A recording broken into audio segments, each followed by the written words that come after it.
15 बंदर और सुगरी। बंदर और सुगरी। सुंदर वन में ठंड दस्तक दे रही थी। सभी जानवर आने वाले कठिन मौसम के लिए तैयारी करने में लगे हुए थे। सुगरी चिड़िया भी उनमें से एक थी। हर साल की तरह उसने अपने लिए एक शानदार घोंसला तैयार किया था, और अचानक होने वाली बारिश और ठंड से बचने के लिए उसे चारों तरफ से घास फूस से ढक दिया था। सब कुछ ठीक चल रहा था कि एक दिन अचानक ही बिजली कड़कने लगी और देखते देखते घनघोर वर्षा होने लगी। बेमौसम आई बारिश से ठंड भी बढ़ गई और सभी जानवर अपने अपने घरों की तरफ भागने लगे।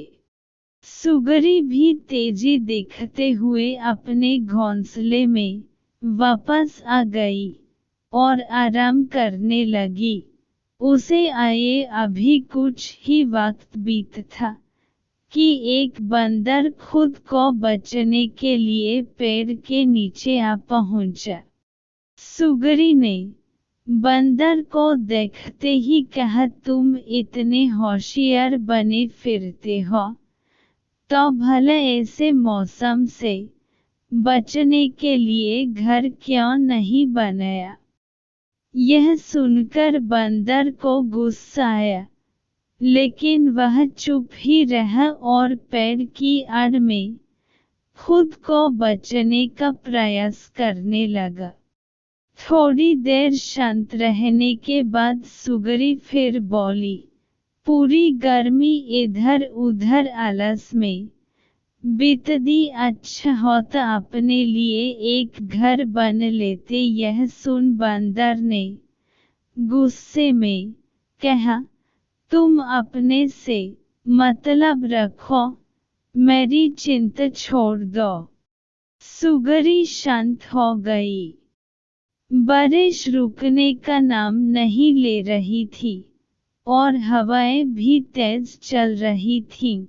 बेचारा बंदर ठंड से कांप रहा था और खुद को ढकने की भरसक कोशिश कर रहा था। पर सुगरी ने तो मनो उसे छेड़ने की कसम खा रखी थी। वह फिर बोली, काश कि तुमने थोड़ी अकल दिखाई होती तो आज इस हालत।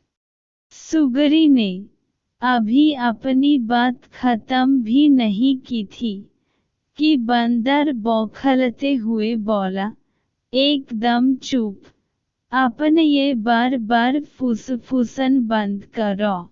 ये ज्ञान की बातें अपने पास रखो और पंडित बनने की कोशिश मत करो। सुगरी चुप हो गई।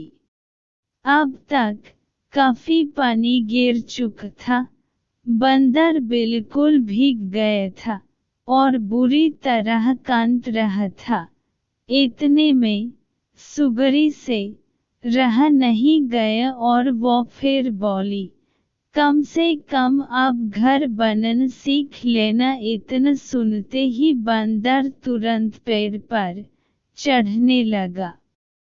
भले मैं घर बनाना नहीं जानता, लेकिन मुझे तोड़ना अच्छे से आता है। और ये कहते हुए उसने सुगरी का घोंसला तहस नहस कर दिया। अब सुगरी भी बंदर की तरह बेघर हो चुकी थी और ठंड से कांप रही थी।